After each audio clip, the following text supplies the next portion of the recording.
একটা মানুষ সবচেয়ে বেশি কিসের প্রেমে পড়ে জানেন? মানুষের কথার। কথা বলার ধরন, স্বর, রুচিবোধ আর শব্দে। সেই শব্দেই কিন্তু একটা মানুষ তার কথার প্রেমে পড়ে যায়। ফ্ল্যাশব্যাক।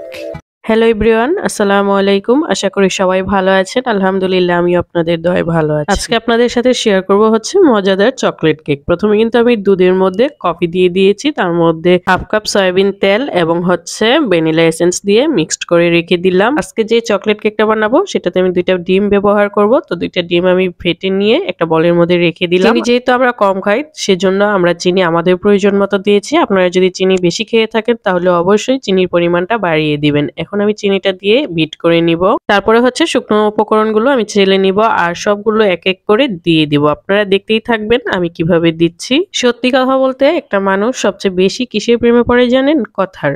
কথা বলার ধরন, স্বর, রুচিবোধ আর শব্দে। 1 কাপ ময়দা দিয়ে রেখে দিলাম আর এখান থেকে আমি 3 টেবিল চামচ ময়দা সরিয়ে রেখে এখানে আমি 3 টেবিল চামচ কোকো পাউডার দিলাম, সামান্য লবণ দিলাম, বেকিং পাউডার দিয়ে দিলাম হচ্ছে 1 টেবিল চামচ আর কর্নফ্লাওয়ার দিলাম 2 টেবিল চামচ। এখন শুকনো উপকরণগুলো আমি চেলে নিলাম। শুধুমাত্র কথা দিয়ে কাউকে মেরে ফেলা যায় আর কথা দিয়ে কারো স্বপ্ন বাস্তবায়নের অর্ধেক কাজ শেষ করা যায়। আবার কথা দিয়ে একটা সংসারে যুদ্ধ বাঁধিয়ে ফেলা যায়। তাই তো বলেন, যখন কথা বলবেন তখন কথা বলার যন্ত্র এবং জিহ্বা দুইটাই খুব সাবধানে ব্যবহার করা উচিত। পাউন্ড কেকটা যেভাবে ইচ্ছা সেভাবেই মেশানো যায়, কোনো প্রবলেম হয় না। আর স্পঞ্জ কেকের ক্ষেত্রে সেটা আবার আলতো হাতে মেশাতে হয়। আসলে আমি এতক্ষণ যে ভিডিও করেছি সেই ভিডিওতে কোনো লাইটিং ছিল না, আমার মনেই ছিল না লাইট জ্বালানোর জন্য। তারপরে হঠাৎ করে যখন মনে হইলো তখন আমি লাইটটা জ্বালিয়ে নিলাম আর এর মধ্যে আমি একটু চকলেটও দিয়ে দিয়েছি, যার কারণে কালারটা এত বেশি সুন্দর হয়েছে।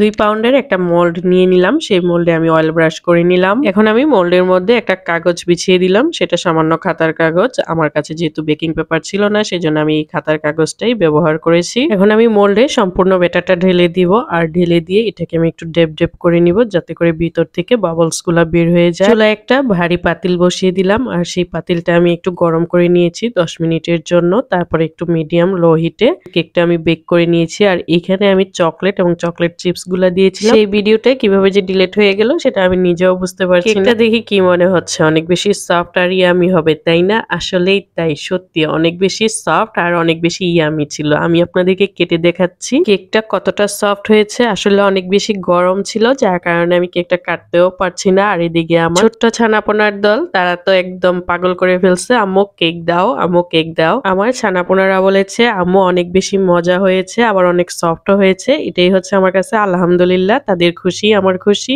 আমাকে অনেকেই ইনবক্সে নক করে যে আপু তুমি কি এগুলা সেল করো কিনা? আসলে আমি এগুলা সেল করি না, মেনলি হচ্ছে আমার বাসায় খাওয়ার জন্য এগুলা তৈরি করে থাকি আর সেই তৈরি করাটাই আমি আপনাদের সাথে ভিডিও করে শেয়ার করি, এই আর কি। আর আপনাদের কাছে যদি আমার এই রেসিপিগুলি ভালো লেগে থাকে অবশ্যই লাইক কমেন্ট শেয়ার করতে একদমই ভুলবেন না। সবাই ভালো থাকবেন, আল্লাহ হাফেজ।